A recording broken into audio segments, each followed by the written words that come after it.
ओम शांति। आत्मा का रहस्य, इस विषय पर हम अध्ययन कर रहे हैं। आत्मा की नई यात्रा,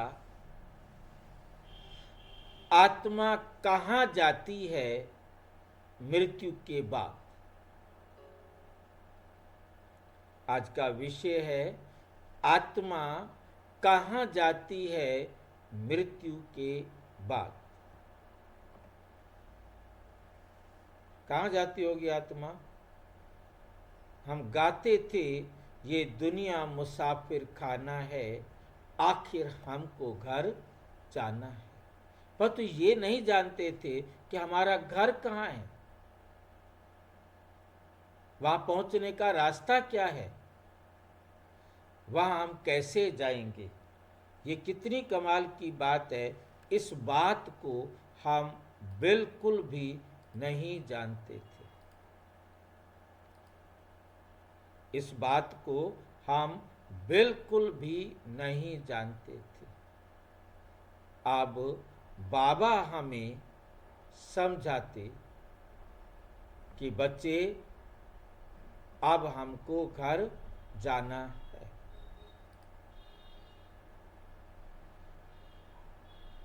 आत्मा का कर्म और नई यात्रा। आत्मा का कर्म और नई यात्रा। आत्मा कहाँ जाती है? आत्मा कहाँ जाती है मृत्यु के बाद? कहाँ जाती होगी आत्मा मरने के बाद?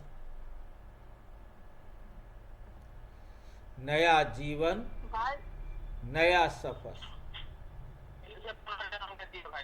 नया जीवन, नया सफर। ये शरीर छोड़ा, दूसरा शरीर लिया, नया जीवन शुरू, नया सफर शुरू। हर आत्मा इस पृथ्वी पर अपना एक विशेष रोल निभाने आती है।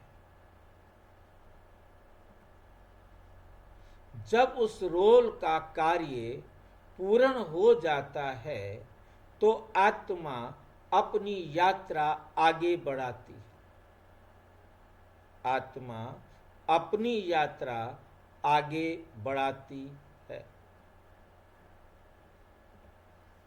पुराने शरीर को छोड़कर नए शरीर के माध्यम से अपनी नई कहानी आरंभ करती है। अपनी नई कहानी आरंभ करती है।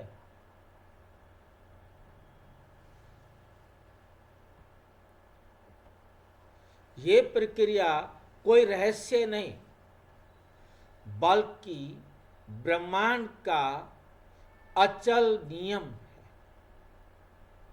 ये कोई रहस्य नहीं, बल्कि ब्रह्मांड का अचल नियम है। मुरली 15 फरवरी 2024। बच्चे, आत्मा अनादि यात्रा पर है। जब एक पार्ट पूरा होता है तो वह दूसरा शुरू कर देती है। कुछ भी व्यर्थ नहीं, कुछ भी व्यर्थ नहीं है।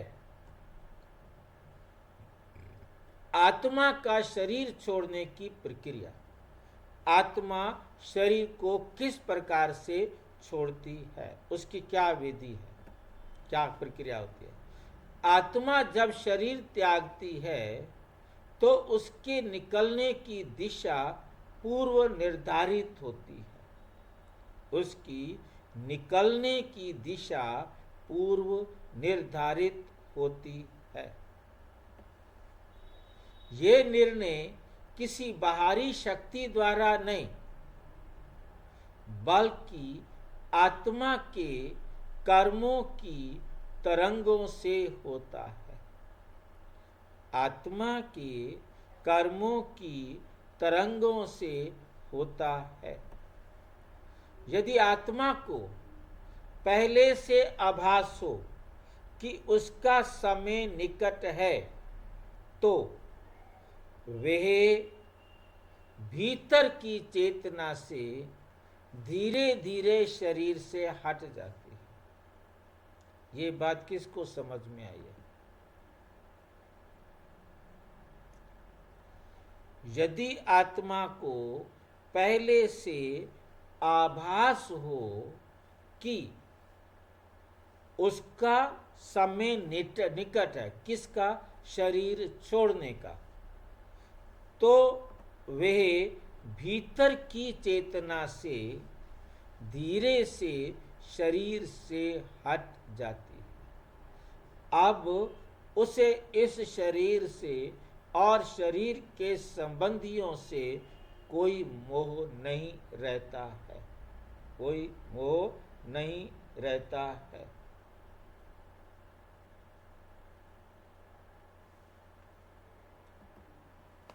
लेकिन अचानक घटनाओं या दुर्घटनाओं में भी यही नियम लागू होता है। यही नियम लागू होता है। आत्मा उसी क्षण उस स्थान की ओर यात्रा करती है जहां उसका नया शरीर तैयार होता है। मतलब जहां भ्रूण तैयार है, आत्मा उसी क्षण, उसी सेकंड में वहीं पहुंचती है। उदाहरण, जैसे सिनेमा खत्म होते ही अगली रील तुरंत शुरू होती है, वैसा ही आत्मा का संक्रमण होता है, बिना रुकावट, बिना विलंब। जो वो फिल्म होती है उसमें थोड़ा टाइम भी लग जाता है, परंतु आज हम बहुत अच्छी तरह से समझते हैं, यदि आपने किसी भी फिल्म को लूप मोड में डाल दिया है, मतलब लूप मोड का मतलब है जोड़ दिया है कि जैसे ही खत्म हो दोबारा शुरू हो जाए। जैसे 12 बजते हैं नया 12 घंटे का दिन शुरू हो जाता है, इसी प्रकार जैसे ही वो फिल्म खत्म होती है तुरंत उसके बाद हूबहू शुरू हो जाती है, तुरंत बाद, एकदम। मुरली है 8 अप्रैल 2023। मृत्यु कोई रुकावट नहीं, मृत्यु कोई रुकावट नहीं। आत्मा तुरंत अपना नया आसन पकड़ लेती है, क्योंकि सब पहले से तय है। आत्मा ने कब कहाँ जाना है ये पहले से ही तय है। भाई जी, जो आत्मा इतनी सारी लैक्स में डेथ होती है एकदम से, तो उनका भी सबका तय होता है कि बिल्कुल कहाँ जाना बिल्कुल, है। चाहे आत्महत्या हो चाहे एक्सीडेंट हो, ठीक है नहीं, किसी भी कारण से अचानक या जानबूझ करके हर चीज निश्चित है। आपने देखा होगा, हाँ, आपको ध्यान, आपने देखा होगा बहुत भयानक एक्सीडेंट होता है, कई साल हॉस्पिटल में रहने के बाद उस जीवन ठीक होके वापस घर आ जाता है।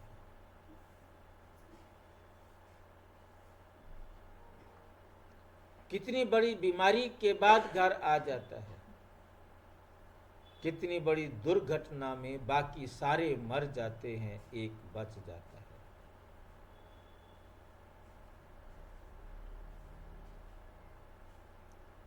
दुर्घटना तो हुई ना, उसकी मौत नहीं आई थी तो नहीं आई। कई पॉइजन ले लेते हैं और तुरंत हॉस्पिटल में ले जाते हैं और वो बच जाता है। कई कितनी बार आत्महत्या करने की कोशिश करते हैं, परंतु किसी ना किसी कारण से बच जाते हैं। कितने केस हैं। एक ट्रेन के आगे कटने गया, एक हाथ एक पैर कटवा के वापस घर आके बैठ गया, मौत नहीं आई और हाथ और पैर कटवा के आ बैठा घर। एक हाथ नहीं है और एक टांग नहीं है, वो सिर्फ अपना हाथ और पैर तोड़ने के लिए गया था।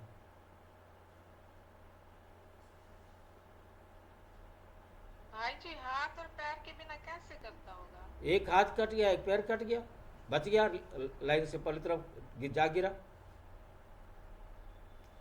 अब जिसको बचना है ना भाई,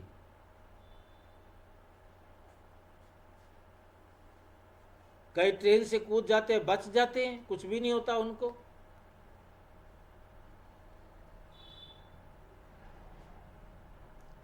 भाई बहुत क्लियर मतलब समझना है, यदि आई है मौत तो उसका कोई इलाज नहीं।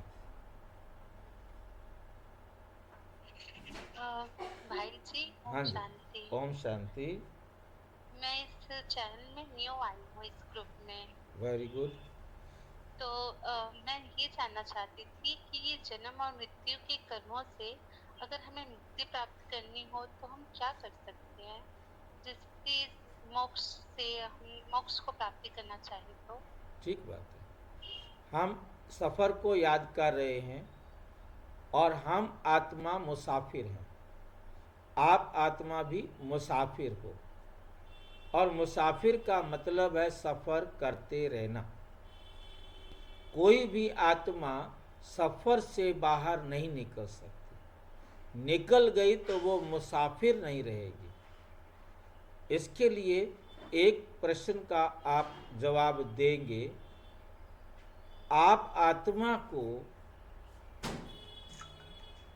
इस आवागमन के चक्कर से निकालकर परमानेंटली, जो आप कह रहे हो, मोक्ष मिल जाए, आपको परम धाम में एक कोने में बिठा दिया जाए कि आज के बाद तुमने कभी भी इस पृथ्वी पर पार्ट बजाने के लिए नहीं जाना है, आपको कोई रोल प्ले नहीं करना है, तो क्या आपको वो अच्छा लगेगा? तो भाई जी, वो माया मोह से मुक्ति भी तो प्राप्त हो जाए। मैं जो पूछ रहा हूँ वो मुझे बताओ। हमने नहीं, आपको आज से, अभी से कह दिया कि अब आप एक तरफ बैठ जाओ, आज के बाद तुमने उठना नहीं, बैठना नहीं, खाना नहीं, पीना नहीं, शरीर भी नहीं लेना, कोई काम नहीं करना, तो आपका क्या अस्तित्व है? कोई नहीं, है नहीं? शून्य हो जाएगा। हाँ, तो इसी प्रकार से परमात्मा ने हमें बहुत अच्छी तरह समझाया, कोई भी आत्मा यदि वो है तो उसका रोल है, और यदि वो नहीं है तो वो है ही नहीं। कोई भी आत्मा इस ड्रामा के चक्र से निकल नहीं सकती। परमात्मा कहते, मैं इस ड्रामा के चक्र से नहीं निकल सकता, तुम फिर कौन से खेत की मूली हो जो तुम निकल जाओगे? मुझे भी हर कल्प आकर के तुम्हें मुक्ति, जीवन मुक्ति देनी है, नहीं? हमारे धर्म शास्त्रों में भी इसी बात को बहुत अच्छी तरह समझाया गया है। चाहे कोई नरक में जाते हैं, कितना लंबा सजा भुगतने के बाद फिर यहीं जन्म लेने के लिए आते हैं। कोई स्वर्ग में जाते हैं और उन्हें अपना स्वर्ग का फल पूरा करने के बाद फिर यहीं जन्म लेने आना पड़ता है। चाहे वो गपोड़ा है, आज तक किसी भी उसके अंदर ये नहीं समझाया जा सका कि आप जन्म मरण के चक्कर से बाहर जाकर बैठ जाओगे। ऐसा कोई तरीका नहीं है। जिनको नहीं मालूम उन्होंने इस प्रकार का प्रचार किया। अब परमात्मा ने आकर बहुत अच्छी तरह से समझा दिया कि हम मुसाफिर हैं, हम इस सफ़र में चलते रहते हैं।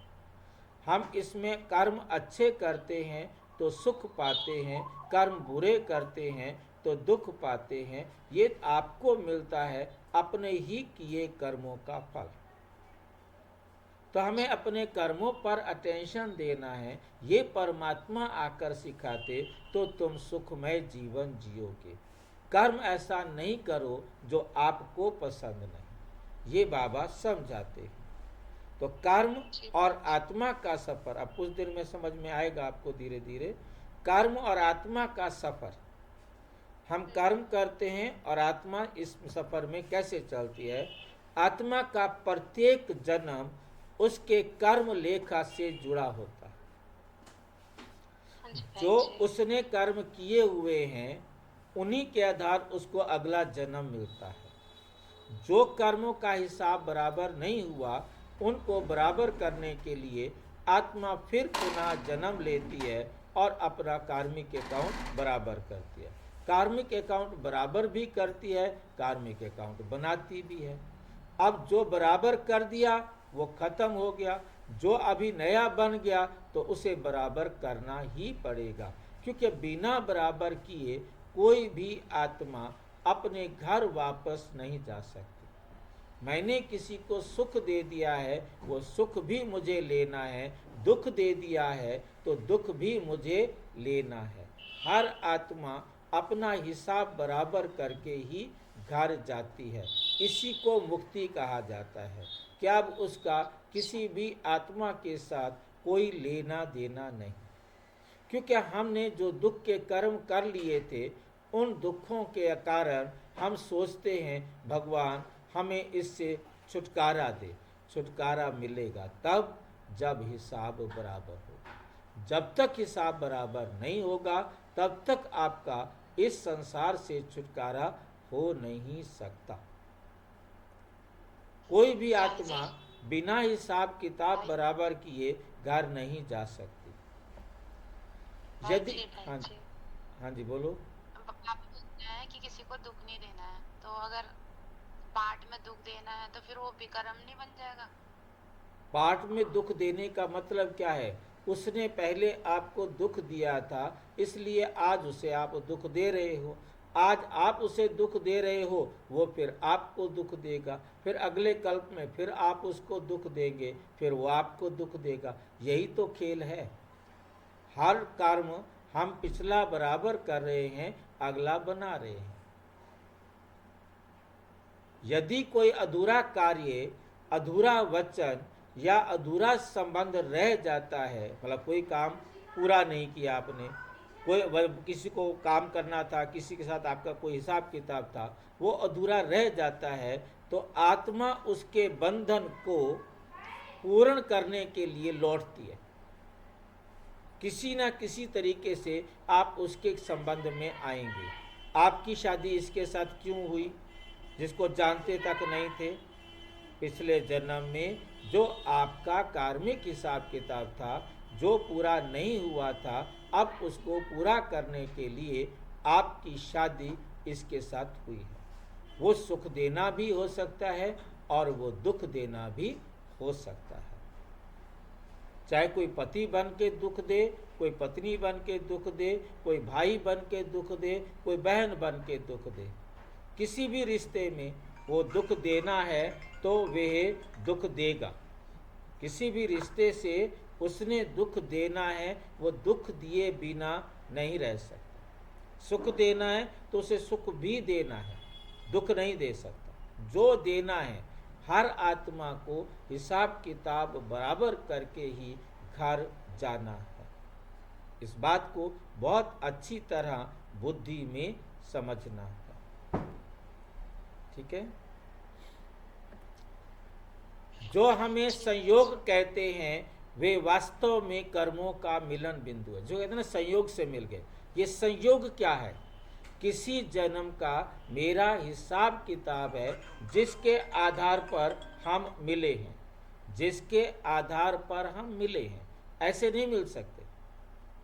कोई भी अजनबी हो, कोई दोस्त बन गया हो, कोई पड़ोसी बन गया हो, कोई मकान मालिक बन गया हो, कोई किराएदार बन गया हो, ऐसे नहीं बन जाते। कार्मिक अकाउंट के आधार से ही बनते हैं। यही मकान क्यों मिला रहने के लिए? कार्मिक अकाउंट है। वो सुख देना भी हो सकता है, वो दुख देना भी हो सकता है। हर आत्मा अपने कर्मों के अनुसार दूसरों से जुड़ती है, सीखती और आगे बढ़ती है, सीखती और आगे बढ़ती है। मुरली 30 जुलाई 2024। कर्म का धागा कभी टूटता नहीं। हर आत्मा अपना हिसाब पूरा करने वापस आती है। ये है कर्म चक्र का नियम। ये है कर्म चक्र का नियम। गर्भ में प्रवेश सिद्धांत। गर्भ में कैसे प्रवेश करती है आत्मा? आत्मा पुराने शरीर को छोड़ते ही तुरंत नए भ्रूण में प्रवेश करती है। ये भ्रूण पहले से ही तैयार होता है, लगभग 2 से 3 महीने पुराना, जिस पर आत्मा की नई यात्रा शुरू होती है। ये ब्रह्मांडीय ऊर्जा प्रणाली इतनी सटीक, इतनी एक्यूरेट है कि आत्मा और शरीर का मिलन सेकंड के अंश में होता है। सेकंड के अंश में होता है।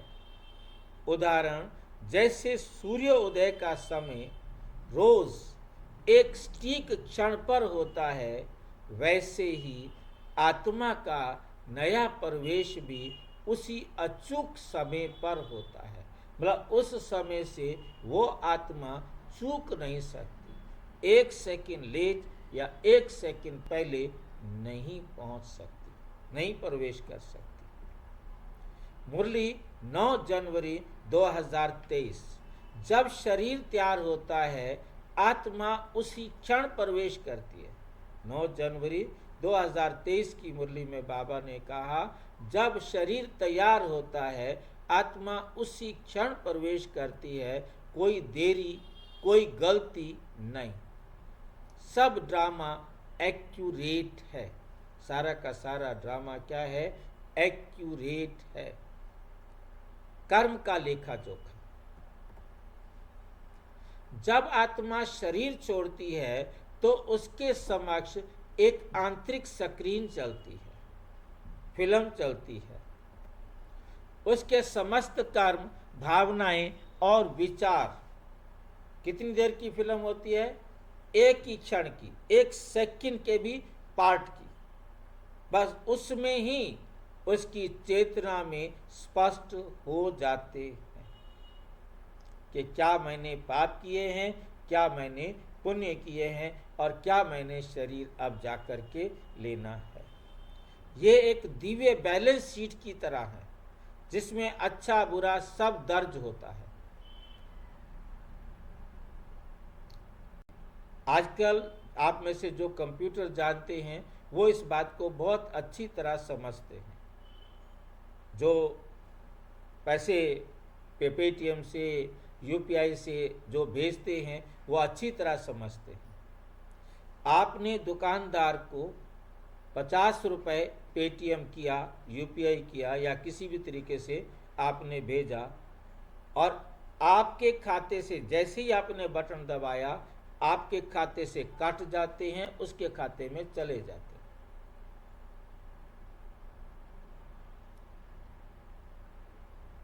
समझ में आया? कितनी देर लगती है? दोबारा समझा दीजिए। आप यदि पेटीएम, यूपीआई या जो भी मोड हैं हमारे, जिनके द्वारा हम दुकान पर लेन देन करते हैं, हम दुकान पर गए, हमने कोई सामान खरीदा, उन्होंने कहा कितने पैसे बने? बोले जी 50 रुपये बने। आपने 50 लिखा और लिखते जैसे ही अपना बटन दबाया, आपके खाते से 50 रुपये गए और उसके खाते में 50 रुपये क्या हो गए? जमा हो गए। और उसने बता भी दिया प्राप्त हो गए, ये 50 रुपये प्राप्त हुए। ऐसा कुछ सूचना भी, आवाज़ भी आ जाती है आज। हाँ जी, हाँ जी। तो ऐसे ही आत्मा इधर से शरीर छोड़ा और उधर पहुंच भी गई और काम हो गया।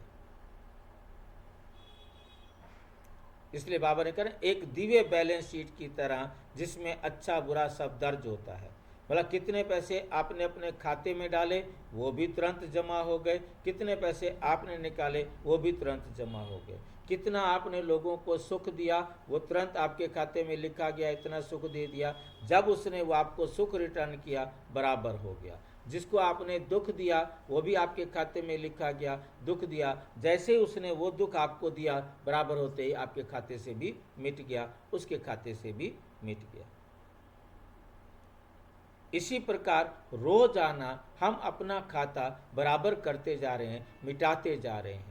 जिसने सुख दिया था उसको सुख देकर हम बराबर कर रहे हैं, जिसने दुख दिया था दुख देकर बराबर कर रहे हैं, लिया हुआ था वो ले रहे हैं, दिया हुआ था दे रहे हैं। हम अपना बराबर करते जा रहे हैं और एक टाइम आएगा जब सब आत्माओं का सबके साथ हिसाब किताब क्या हो जाएगा, बराबर हो जाएगा। और बराबर होते ही उसी सेकंड सारी आत्माएं परम धाम में होंगी। जो कर्म पूरे हो चुके हैं वो मिट जाते, जितने जितने कर्म पूरे होते जाते हैं वो मिटते जाते हैं। जो शेष हैं वो आत्मा को नए जीवन की दिशा में आगे ले जाते हैं। जितने काम हिसाब रह गए बाकी, अब हमने उन लोगों से मिलना है जिनके साथ हमारा कार्मिक अकाउंट बाकी है, जिनके साथ अब बराबर हो गया। अब हम उनसे क्यों मिलेंगे, क्या जरूरत है उनसे मिलने की। कितना क्लियर बाबा हमें समझा रहे। कितनी दुनिया हम अपने जीवन काल को देखें, कितनी दुनिया कितनी आत्माओं के साथ कैसे कैसे सुख दुख के कार्मिक अकाउंट बराबर होते गए और वो हमें छोड़कर चले गए। कईयों को हम छोड़ करके आ गए, चाहे वो छोड़ के जाए चाहे हम छोड़ के आए, परंतु हमने इसलिए छोड़ा कि हमारा अब उनके साथ कोई कार्मिक अकाउंट नहीं है। और यदि किसी किसी के साथ कार्मिक अकाउंट है तो वो मिलेंगे, वो मिलेंगे, वो कहीं जाएंगे नहीं। ये नहीं हो सकता कि ना मिले, कार्मिक अकाउंट बराबर करने के लिए मिलेंगे। कुछ ऐसे हमारे, जैसे हम कहीं सर्विस करते हैं, अब हम रिटायर हो गए, अब बाकी वहाँ पर मान लो 100 का स्टाफ था और 100 में से 80-85 लोगों के साथ एकदम समझो कि कभी मिलना नहीं होता। वो तो उनमें से 10, 15, 2, 4, 5 ऐसे होते हैं, किसी के साथ बहुत कम, किसी के साथ बहुत ज़्यादा होता है, वो मिलते रहते हैं। बहुत ज़्यादा क्यों है, उनके साथ हिसाब किताब है जिसके कारण हम मिलते हैं। और जैसे ही वो भी हिसाब किताब बराबर होता है तो वो भी अलग हो जाते हैं, नहीं मिलते हैं फिर। भाई जी पर कभी कभी ये भी ऐसे भी होता है ना कि जिनसे हम मिल रहे होते हैं ना कोई हम सुख देते हैं ना दुख देते हैं, ना वो हमें कोई सुख देते हैं, बस मिलते हैं केवल। उतना ही हिसाब ऐसा किताब था होता ना, है कि हम मिलना भी तो हिसाब किताब है ना। उस क्षण आपको मिलना है ना, चाहे आपने हाँ जी, देखा उसने भी देखा। वरना हम रोड से जाते हैं, किसी को देखते हैं, किसी कितनों को तो हम देखते ही नहीं रोड पर जाते हुए, किसी किसी पर नजर जाती है। जिसके साथ हिसाब किताब है, देखना भी तो हिसाब किताब है ना, हम उसी को देखेंगे जिसके साथ हिसाब किताब है। हाँ जी,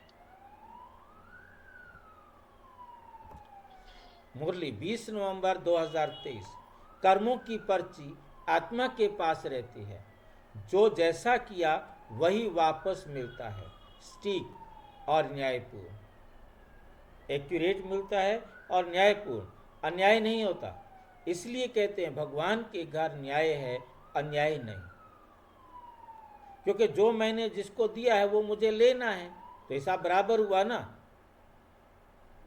और जो मैंने दिया हुआ था वो लेना है, जो लिया हुआ था वो मुझे देना है, तो न्याय हुआ ना। जब बराबर बराबर लेन देन करेंगे तो न्याय होगा ना, अन्याय तो हो ही नहीं सकता ना। इसलिए कहा जाता है भगवान के घर न्याय है, अन्याय नहीं। धर्मराज का सत्य, धर्मराज का कोई पृथक स्वरूप नहीं, वह आत्मा के भीतर की चेतना है। हर समय स्वयं आत्मा स्वयं अपने कर्मों के अनुसार निर्णय लेती है, कोई बाहरी न्यायाधीश नहीं। कर्म ही आत्मा के भाग्य का न्यायाधीश है। कर्म कैसे भाग्य का न्यायाधीश होगा? मैंने कर्म कर दिया किसी को सुख दे दिया। अब न्यायाधीश यही है कि जो मैंने सुख जिसे दिया है वो अब मुझे सुख वापस करेगा। कोई मुझे सुख दे रहा है तो क्या सोचना है, क्यों दे रहा है मुझे सुख? भाई जी हमारा दिया हुआ था इसलिए हमारा दे रहा दिया हुआ था। कार्मिक अकाउंट बराबर। कोई दुख दे रहा है तो क्यों दे रहा है? क्योंकि मैंने दिया हुआ था, दिया हुआ था। हिसाब बराबर। जैसे कंप्यूटर अपने फाइल लॉग में सब डाटा स्वयं रिकॉर्ड करता है, उसी प्रकार आत्मा अपने कर्मों का रिकॉर्ड स्वयं रखती है। मुरली 4 अक्टूबर 2024। धर्मराज कोई व्यक्ति नहीं, कितना क्लियर बाबा समझाते हैं। फिर कहते धर्मराज साथ है, धर्मराज बन के मैं हिसाब मांगूंगा। अब यहाँ क्या कह रहे हैं? धर्मराज कोई व्यक्ति नहीं, हर आत्मा का अपना अंतर मन ही उसका धर्मराज है, वही कर्मों का फल दिखाता है। इसलिए बाबा ने हम सबके ऊपर कोई चेकर नहीं रखा। हमारे पेपर चेक करने वाला कोई और नहीं है। हमने अपना पेपर खुद चेक करना है, अपने आप को नंबर हमने खुद देने हैं, एग्ज़ाम हमने खुद लेना है, पेपर हमने खुद चेक करना है, नंबर हमने खुद लगाने हैं। कोई दूसरा को तो पता नहीं लगेगा, क्योंकि मैंने जो गलती की है वो किसी और को पता लगेगी कि नहीं लगेगी, पर तो मुझे तो पता है ना, मुझे तो मालूम है ना।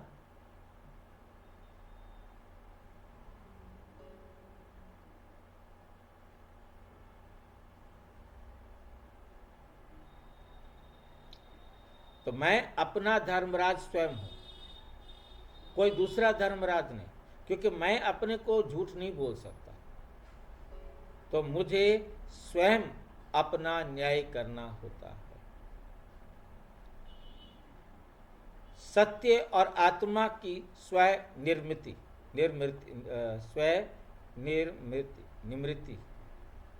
स्वनिर्मिति, स्वयं को स्वयं बनाना, मतलब स्वनिर्मिति।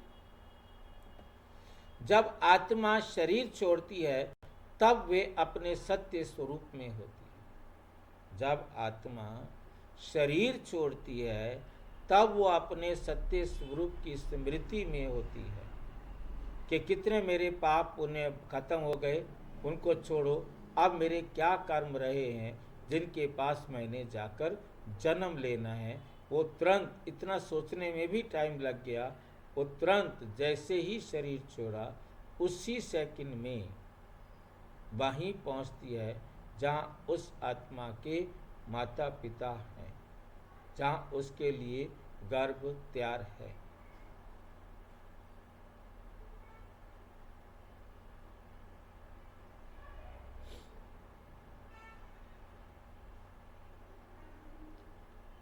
तब वे अपने सत्य स्वरूप में होती है, निर्विकारी, निष्कलंक और जागरूक। उसी स्थिति में वे अपने नए जीवन की संरचना करती है। जैसा कर्म वैसा शरीर, यही कारण है कि कोई आत्मा सुखी जीवन में जन्म लेती है और कोई संघर्षमय जीवन में, क्योंकि अपना हिसाब किताब है उसका। वो उसी हिसाब किताब से अपने को अंधा, काना, लूला, लंगड़ा, तेज बुद्धि, मंद बुद्धि, गोरा, काला बनाती है। माँ के हाथ में नहीं है ये काम, ये उस आत्मा का अपना पार्ट है। वो अपने शरीर की रचना उसी प्रकार से करती है जिससे उसको वैसा शरीर मिलता है। मुरली है 2 मई 2024। आत्मा अपने कर्मों से अपना घर, शरीर और परिस्थिति स्वयं बनाती है। कोई और निर्णय नहीं देता, कोई और फैसला करने वाला नहीं। आत्मा खुद अपना लिए खुद फैसला करती है कि मैंने गरीब के घर जन्म लेना है, मुझे अमीर के घर जन्म लेना है, मैंने कौन सा कर्म करना है, मुझे कहाँ देखना है, कहाँ क्या करना है।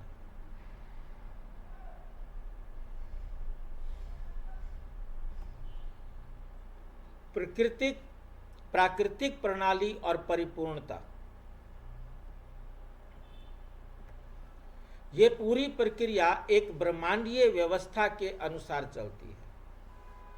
ये पूरी प्रक्रिया एक ब्रह्मांडीय व्यवस्था के अनुसार चलती है। हर आत्मा, हर जन्म, हर घटना एक योजनाबद्ध पैटर्न में होती है।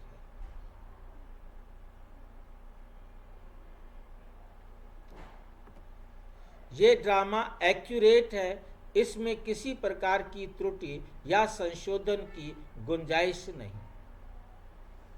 त्रुटि या संशोधन की गुंजाइश नहीं। मुरली 17 अगस्त 2023। ड्रामा बिल्कुल परफेक्ट है। आत्मा का कर्म और जीवन दोनों उसकी रिकॉर्डिंग के अनुसार चलते हैं। जो उसके अंदर रिकॉर्डिंग है उससे अलग नहीं चल सकती है आत्मा। परमात्मा का संदेश, स्थिर रहो। परमात्मा कहते हर आत्मा अपने कर्मों का फल स्वयं भोगती है। तुम दूसरों के कर्मों को देखकर चिंतित मत हो। सब अपनी रिकॉर्डिंग के अनुसार चल रहे हैं। स्थिर रहो, साक्षी बनो। मुरली 6 सितंबर 2024। हर आत्मा अपना धर्मराज है। अपने कर्मों का लेखा स्वयं ही चुकाना है। परमात्मा केवल शक्ति और मार्ग दिखाते हैं। शक्ति और मार्ग दिखाते हैं। निष्कर्ष, आत्मा की ये अनंत यात्रा कर्म, सत्य और ज्ञान पर आधारित है। ना कोई यमदूत आता है, ना कोई बाहरी न्याय। हर आत्मा अपने कर्मों के अनुसार नया जीवन, नया शरीर और नई भूमिका प्राप्त करती है। ये समझ हमें सिखाती है कि कर्म ही नियति है और सत्य ही मुक्ति का द्वार। मुख्य संदेश, आत्मा शरीर नहीं, शाश्वत यात्री है। आत्मा ये शरीर नहीं है, शाश्वत यात्री है। शाश्वत यात्री किसको समझ में आया? मेरे को खिचड़ी बना देते हैं क्या होता है ये शाश्वत यात्री? यात्री बोलना खराब था क्या? ये शाश्वत लगा दिया साथ में। जी स्थायी यात्री। ऐसा कौन सा होता है? यात्री तो चलता जाता है। स्थायी यात्री क्या मतलब? कोई वहां बैठा रहता है? जी आत्मा सदा है, सदा रहती है, आती है, अनंत है, निरंतर। शाश्वत का अर्थ है सनातन, अनादि और अनंत। अनादि काल से यात्रा कर रही है और अनंत काल तक यात्रा करती रहेगी और हर 5000 साल बाद हूबहू सफर करती है। ये रिपीट होता रहता है। कर्म ही आत्मा की नई यात्रा का मार्ग तय करते हैं। जैसे कर्म करती है उसी आधार पर अगला रास्ता बनता जाता है। धर्मराज कोई बाहरी शक्ति नहीं, आत्मा स्वयं अपना न्याय करती है। स्थिरता और सत्य में रहना ही आत्मा की सर्वोच्च स्थिति है। मुरली है 27 मई 2024। साक्षी और स्थिर रहो। जान लो कि जो कुछ घट रहा है वे सबक और सफर का हिस्सा है। सबक और सफर का हिस्सा है। अच्छा, ओम शांति। और विस्तार से जानने के लिए प्रजापिता ब्रह्मा कुमारी ईश्वरीय विश्वविद्यालय के किसी भी सेवा केंद्र पर संपर्क करें और यदि कोई प्रश्न है तो 9213106986 पर केवल टेलीग्राम करें। 96 50692270 पर केवल व्हाट्सएप करें, फोन नहीं। ओम शांति। ओम शांति। ओम शांति भाई जी। अब जरा फिर इसको 4-5 मिनट रेस्ट देते हैं, तो फिर अगला क्वेश्चन लेंगे।